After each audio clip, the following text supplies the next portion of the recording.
Hello friends, हमने हमारे previous videos में हमने देखा कि सुप्रीम कोर्ट के पास अपने कोई रूल्स रेगुलेशंस नहीं होते। जो भी रूल्स रेगुलेशंस सोसाइटी में या ट्रेडिशनली जो हमारी सोसाइटी फॉलो करती है या रिलीजियस डॉक्यूमेंट्स में या रिटन डॉक्यूमेंट्स में जो चलते आ रहे हैं, या यूं कहो कि इंसाफ की जब भी बात होती है तो सुप्रीम कोर्ट उन्हीं रूल्स रेगुलेशंस के बेसिस पे अपना जस्टिस डिलीवर करता है, जो कि ऑलरेडी सोसाइटी में या हमारी जो सोशल लाइफ है उसमें जो रूल्स रेगुलेशंस एग्जिस्ट करते हैं उन्हीं के बेसिस पे जस्टिस डिलीवर करता है supreme court. And the same thing does by high courts and subordinate courts. तो now let's say to are those students और you can say aspirants who preparing for competitive exams, for them I give you few tips to remember the constitution. See, when you are giving a competitive exam, when you're facing competition, that means you should be well aware of least 40% of your constitution, least 40% of your country's rules regulations और you can say law of your land. तो आपको 40% से at least ज्यादा, कम नहीं ज्यादा, आपको आपका constitution पता होना चाहिए। अब इसको याद कैसे करें, इसको याद करने के तरीके क्या है? जो मैंने देखा है बहुत सारे जो हमारे कॉम्पिटिटिव एग्जाम्स फेस करते हैं बच्चे, उन सब के साथ इस तरह का एक चार्ट मिलता है जिसमें लिखा होता है द कॉन्स्टिट्यूशन ऑफ इंडिया, और इसमें अप्रोक्सीमेटली 394 आर्टिकल्स हैं और 105 इसमें अमेंडमेंट्स हैं और 12 तो शेड्यूल्स हैं, आपको पता है ये बात।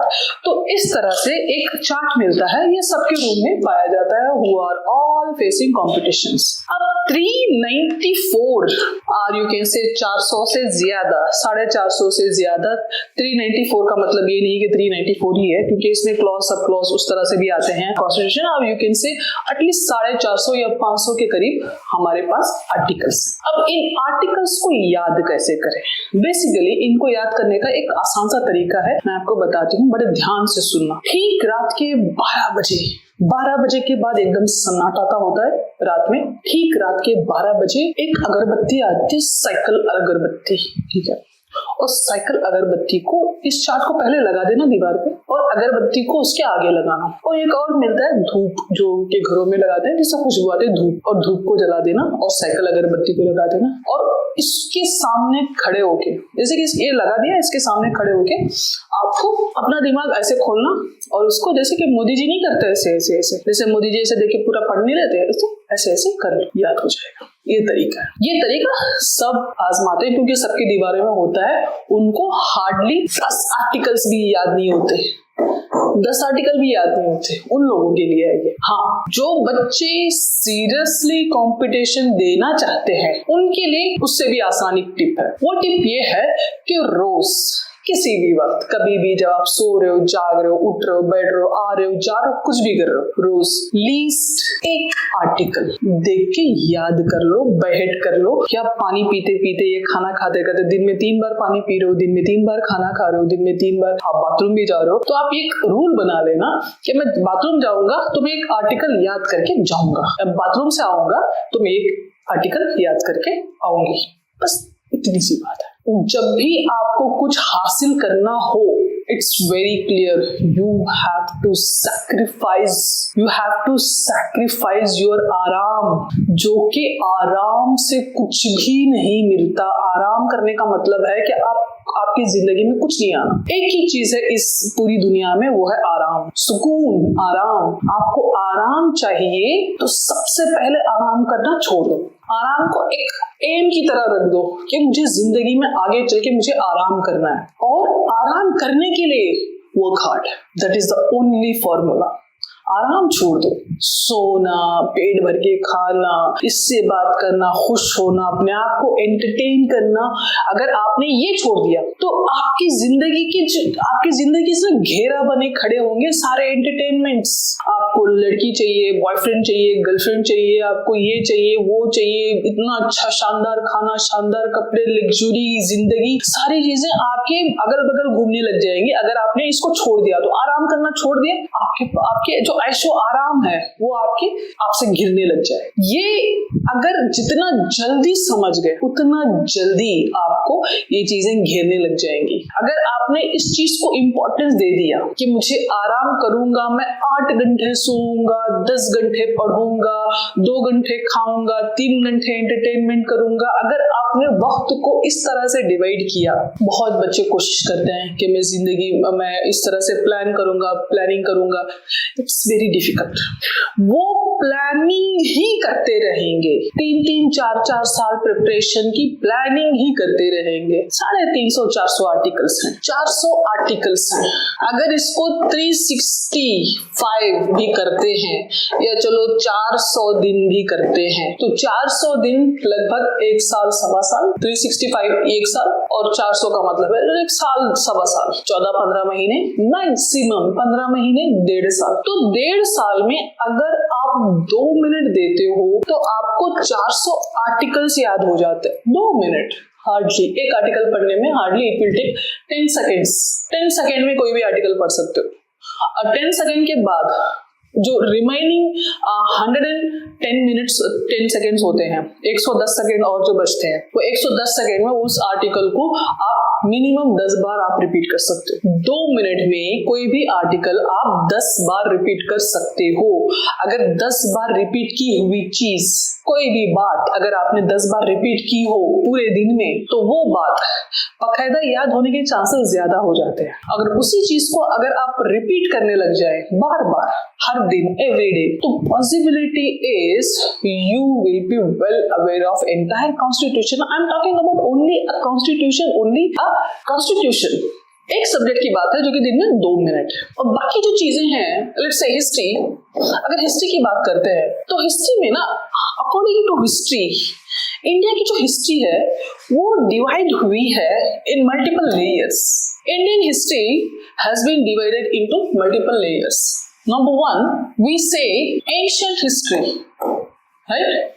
Number 2, we say medieval history. Number 3, we say modern history. Ancient history जो कि दिल्ली सल्तनत से पहले, और यू कैन से दिल्ली सल्तनत और मुगल डायनास्टी के एंट्रेंस से पहले जो भी था, that will all come under ancient history. और ये जो medieval history है बेसिकली दिल्ली सल्तनत और मुगल एरा है जो मिडिवल हिस्ट्री है। और जो मॉडर्न हिस्ट्री है, मॉडर्न हिस्ट्री मुगल का जो औरंगजेब है 1700, और you can say end of Aurangzeb 1700 is beginning of modern Indian history. After 1700 we have modern history. In modern history UPSC talks about a freedom struggle which is UPSC gives importance to this period, or you can say 1854, or you can say 1800. 1800 के बाद जो भी freedom, जो भी Indian history में चीजें हुई हैं, स्पेशली एंट्रेंस ऑफ 1757 और 58 और 1760, ये जो पीरियड है बहुत इंपॉर्टेंस रखता है ये पीरियड इंडिया की हिस्ट्री में, जो कि मिडीवल से मॉडर्न में एंटर करती है। ये कुछ इस तरह की जो सिनेरियोज हैं या इंसिडेंट्स हैं जो कि हमारी हिस्ट्री में बहुत इंपॉर्टेंस रखते हैं। We were talking about Indian history. Let's get into the Indian Constitution while talking about history. जब 1700 में मॉडर्न हिस्ट्री स्टार्ट हुई थी, entrance of British development in India 1800, this leads to 1900, जब तक बहुत सारा इंडस्ट्रियल रेवोल्यूशन आ चुका था, बहुत सारे डेवलपमेंट्स हो चुके थे। 1900 का ये जो पीरियड था 1935 टू 1944, ये जो पीरियड था, इस पीरियड में जो डिस्टर्बेंस थे, इस पीरियड में 1935 में बेसिकली इंडिया के कॉन्स्टिट्यूशनल डेवलपमेंट्स बहुत ज्यादा हुए। 1935 में जो 1935 एक्ट आया था, जो इंडियन काउंसिल एक्ट हुए थे, ये 1861 में जब Indian council act chartered act उसके बाद हमारे जो इंडिया के कॉन्स्टिट्यूशन में जो सबसे पहला जो लैंडमार्क था, इट वाज 1935 एंड 1935 टू 1947 जो भी एक्ट आए, और इससे पहले 1944 द कॉन्स्टिट्यूएंट असेंबली, ये वो इंसिडेंट्स हैं जो कि हमारी हिस्ट्री में है, बट हमारे कॉन्स्टिट्यूशन को बाकायदा लीड करते हैं। हर एक इंसिडेंट, हर एक जो भी सिनेरियो वहां पे था, जो भी सिचुएशन वहां पे थी, जो भी हालात उस वक्त थे, that is nothing but a reflection of those time period, those struggles, everything. इन सब का रिफ्लेक्शन है हमारा जो कॉन्स्टिट्यूशन है। इंडिया के कॉन्स्टिट्यूशन को समझने के लिए हमें इन सब चीजों पे, हिस्ट्री का ये जो पीरियड है, इस पीरियड को डिटेल में समझना बहुत ज्यादा जरूरी है। Whenever we talk about, जब भी यूपीएससी बात करता है फ्रीडम स्ट्रगल की, अब freedom struggle, the patient movement, किसान मूवमेंट और ट्राइबल मूवमेंट, वुमेन, हर एक चीज इसमें आ जाती है। ये सारी चीजें, इतना स्ट्रगल हो ही किस लिए था, क्यों हो रहा था? The only reason they want their own constitution. Independence, freedom, इसका क्या मतलब है? इसका मतलब बस एक है कि आपकी जिंदगी को लीड करने के लिए, आप खुद अपने फैसले लेने के लिए आप खुद कानून बनाओगे। सिंपल सी बात है। So let's say in 1947, when 1944 the Constituent Assembly wrote Indian Constitution, 1947 India's Independence Act, which lead India into an independent country, or you can say a not dependent country, not dependent on anyone. Whether it is a British, whether it is a UNO, anything, not dependent on anyone. That means we got our own constitution, the constitution in which right now we have around 500 articles.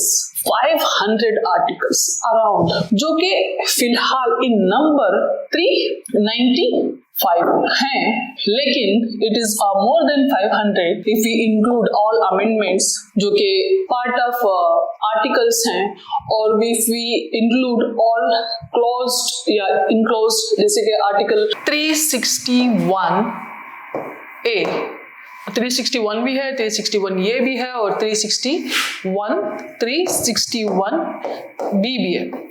तो इस तरह से अगर आप calculate करोगे, you will have least 500 articles in Indian constitution.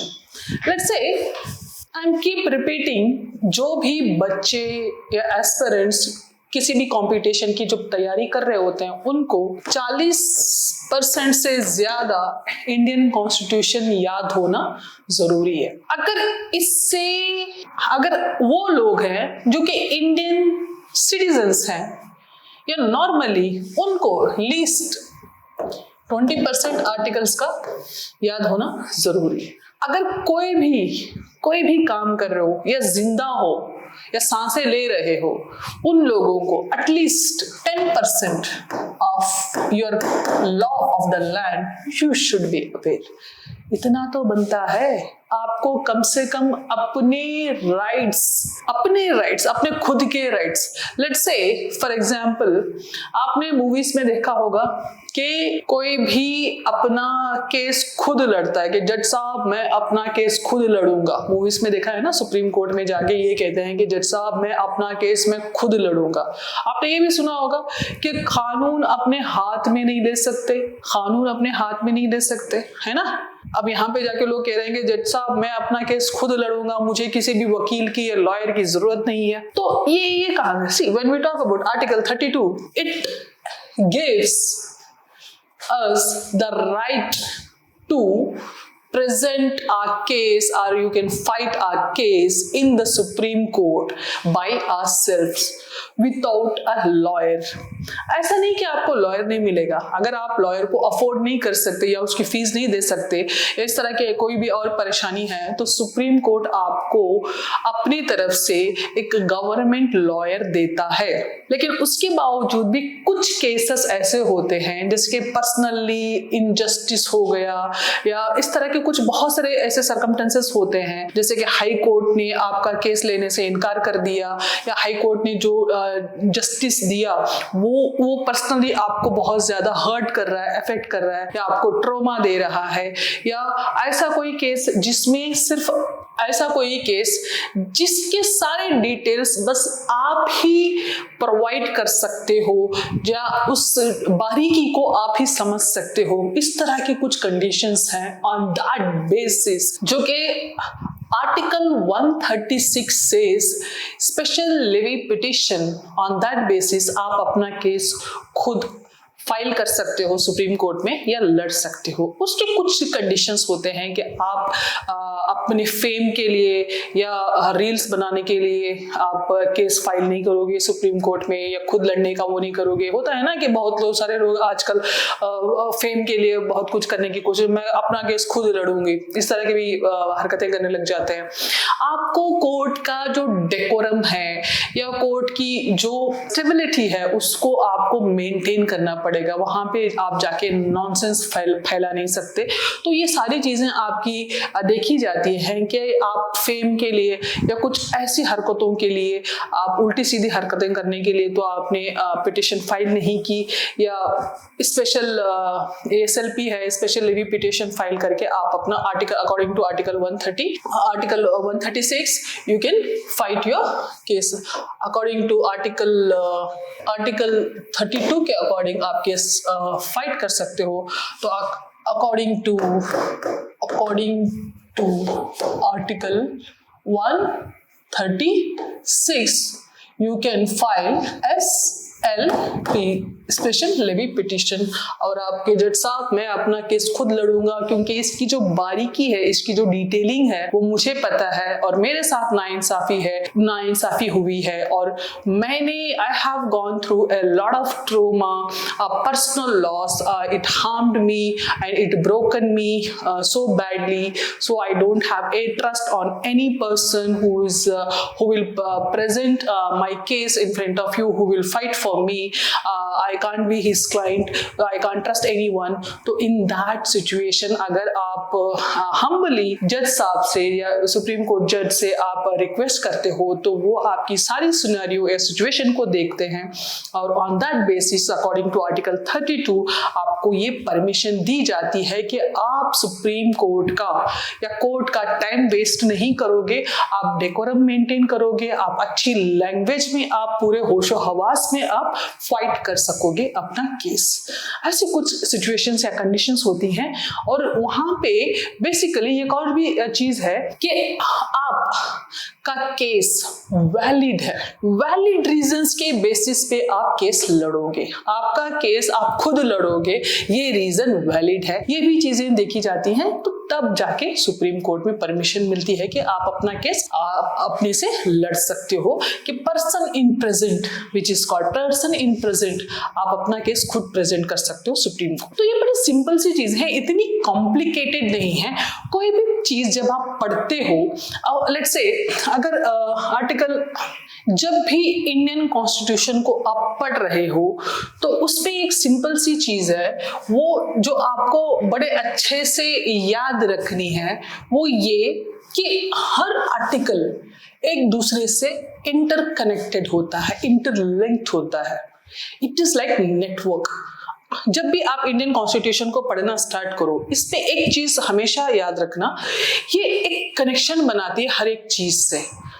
Let's say for example, अगर आपने एक रूल रेगुलेशन बना दिया है तो डायरेक्टली लोग उसमें लूप होल्स ढूंढना शुरू कर लेंगे। अगर कोई भी रूल बना हुआ है तो इसका अगर हम ऐसे करेंगे, लेट्स से फॉर एग्जाम्पल, अगर जो सबसे बड़ा क्राइम क्या है? सबसे बड़ा क्राइम है कि किसी का मर्डर कर देना, ठीक है? सबसे बड़ा क्राइम है किसी की जान ले लेना।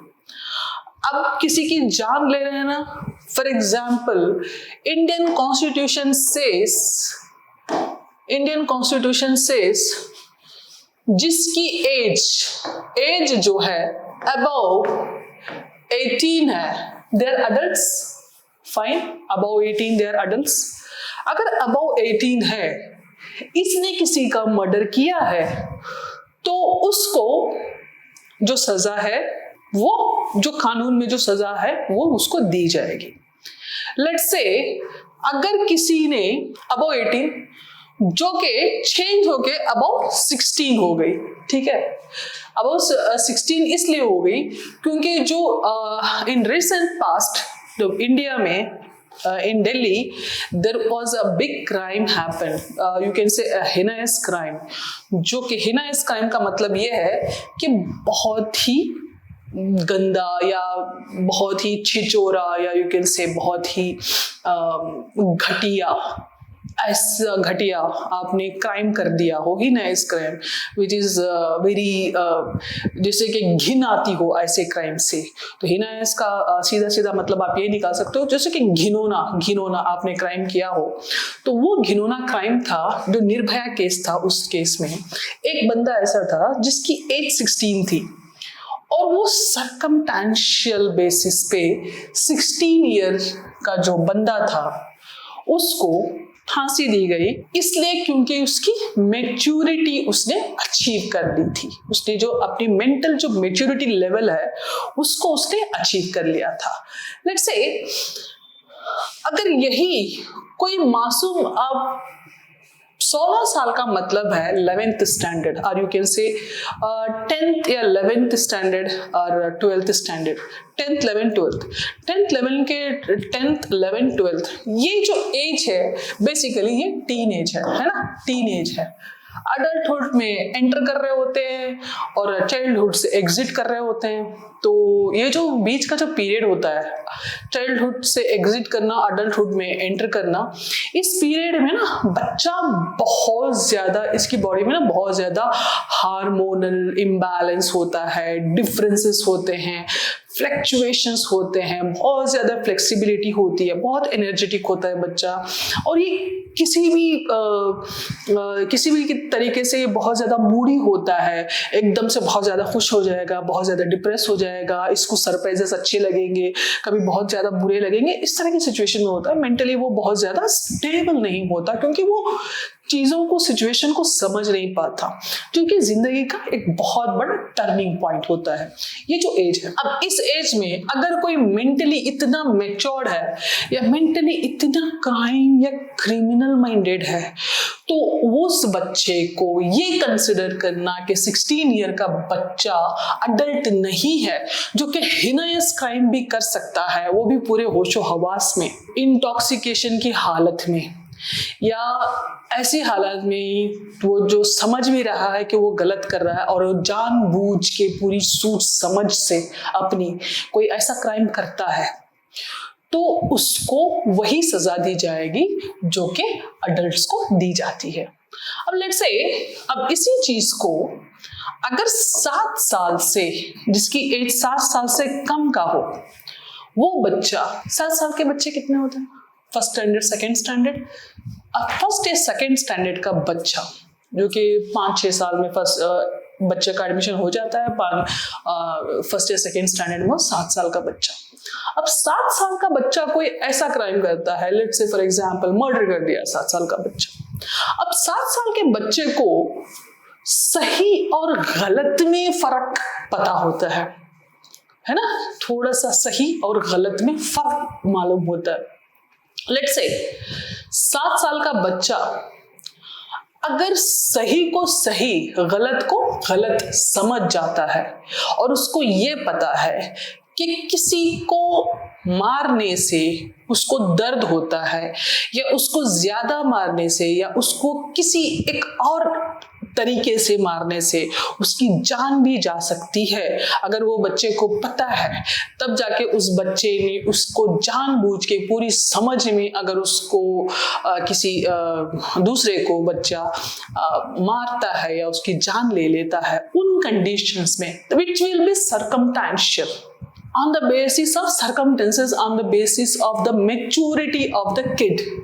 बच्चे से पूछा जाता है कि बच्चे तुम्हें पता था कि तुम ऐसा करोगे तो उसकी जान चली जाएगी, जान का चले जाना या किसी का मर जाना क्या होता है तुम्हें पता है? अगर वो बच्चा आंसर करता है कि हाँ मुझे पता है, मैंने जानबूझ के मैंने किया था, then it will go into जो जुवेनाइल जुडिशियल कस्टडी है उसमें वो जाएगा बच्चा। He will face the crimes and the consequences after the crime. लेकिन अगर वो बच्चा इतना समझदार नहीं है, उसको नहीं पता था, उसका इंटेंशन ही नहीं था, इंटेंशन भी होता है ना, इंटेंशन ही नहीं था किसी को मारने का, या बस उसको बस हर्ट करना था और उसने मार दिया और उसको नहीं पता, और उसको ये भी नहीं पता कि मरना क्या होता है, किसी का इस दुनिया से चले जाना या मर जाना क्या होता है, उस बच्चे को ये समझ नहीं है, then it will be considered as an accident or you can say innocent crime.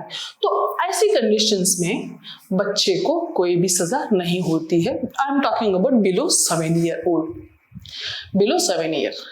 अब below 7 year, above 7 year, जो कि अगर above 7 year हो और below 16 year हो, ऐसे कंडीशंस में सी क्राइम इज सेम. क्राइम इसने भी वही किया है, इसने भी वही किया है, इसने भी वही किया है, इसने भी वही किया, क्राइम इज सेम. अब इस क्राइम में above 7 year, below 16 year, इस क्राइम में basically it will be considered on the basis of intention and circumstances. Intention and circumstances in this case. But in this case, above 16 or you can say above 18, above 16 or you can say above 18, only in some cases the circumstances and intention will be considered. कुछ ऐसे भी हालात होते हैं ना कि आपका intention नहीं था, एक्सीडेंटली किसी की मौत हो गई, एक्सीडेंट हो गया, रोड पे एक्सीडेंट हो गया, एक्सीडेंटली किसी की मौत हो गई, आप किसी को जानते नहीं थे लेकिन एक्सीडेंटली हो गया.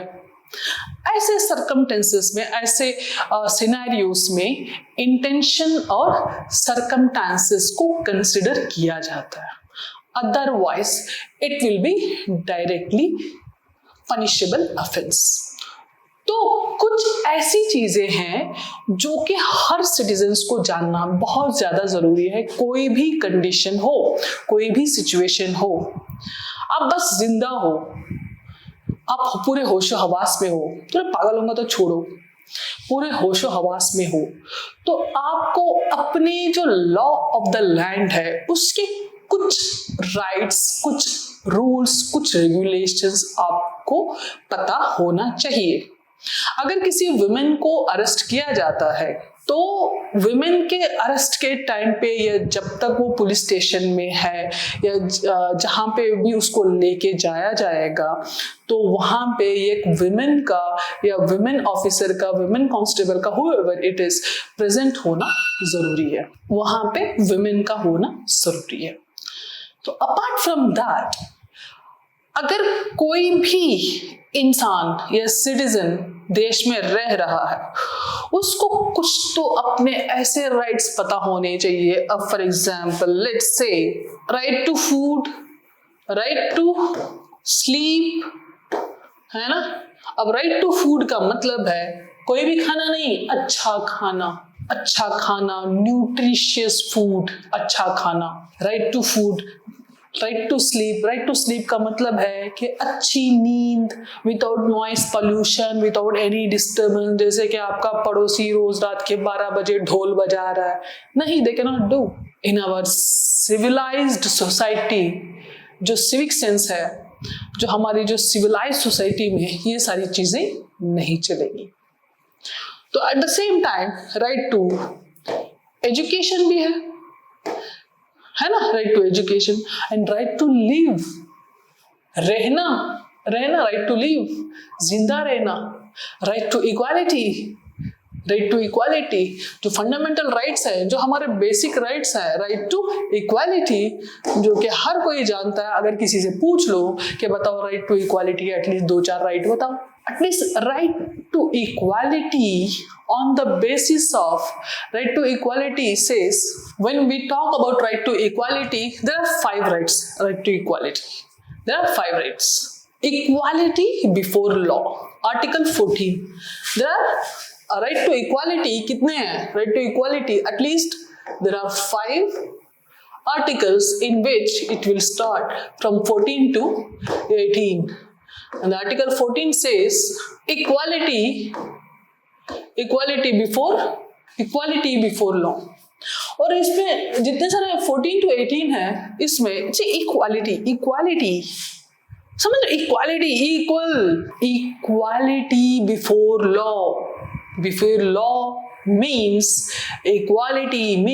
इक्वालिटी आपका रंग नहीं देखा जाएगा, आपका कास्ट नहीं देखा जाएगा, आपका क्रीड नहीं देखा जाएगा, आप किस बैकग्राउंड से आते हैं नहीं देखा जाएगा, आपका फाइनेंशियल कंडीशन, आपका जो जेंडर है, मेन वुमेन, ये जेंडर हर चीज को इग्नोर करते हुए only considering you as a human being, आपको एक इंसान समझ के, आपको एक ह्यूमन समझ के आपके साथ इंसाफ किया जाएगा। आपका कोई रिश्ता नहीं देखा जाएगा, आप एमपी हो, आप एक लेबर हो, आप ये कुछ और हो, आप ये हो वो हो, कुछ नहीं देखा जाएगा। आप खूबसूरत हो, आप बदसूरत हो, आप ब्लैक हो, आप वाइट हो, आप अच्छे हो, आप बुरे हो, आपने ये काम किया था, आपने वो काम नहीं किया था, आपका टाइटल ये है, आपका टाइटल वो था, ये सारी चीजें नहीं देखी जाएंगी। It will be considered is equal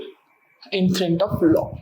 जो भी हो आप, अगर आपने सही किया है तो आपके साथ इंसाफ होगा, आपने गलत किया है तो आपके साथ इंसाफ होगा। सही और गलत को ही कंसिडर किया जाएगा, विच इज आर्टिकल 14 to 18, जिसमें सारी डिटेलिंग है कि आपका जो भी सरनेम होगा या आपका जो भी टाइटल्स होंगे वो सारे यहाँ पे मैटर ही नहीं करते। आप हिंदू हो, आप मुसलमान हो, आप फला हो, आप ये हो, आप वो हो, आप LGBT में बिलोंग करते हो, आप वुमेन हो, आप लड़का हो, लड़की हो, ये कोई भी चीजें यहाँ पे मैटर नहीं करती when we talk about the equality before law, which is your fundamental right, which is your basic right, which are existed in your constitution from 14 to 18, which are approximately 5 rights. तो इस तरह के कुछ important rights हैं जो कि हर citizens को पता होना चाहिए। तो इसी तरह के जो कॉन्स्टिट्यूशन की जो बहुत इम्पॉर्टेंट हमारे जितने सारे आर्टिकल्स हैं उनमें हम बहुत इम्पॉर्टेंट जो भी बेसिकली जो कि फंडामेंटल है, which is very much needed to our society, हम हर उस एक लमसम आर्टिकल्स को हम उठा के बात करेंगे।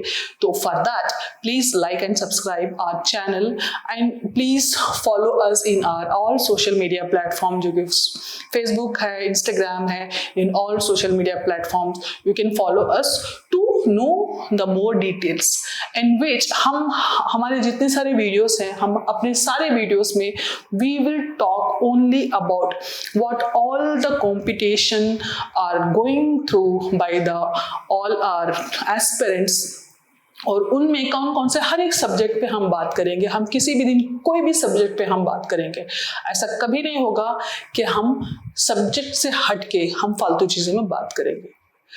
Any time anywhere you can comment us, you can talk to us, if you have any doubts you can come to us।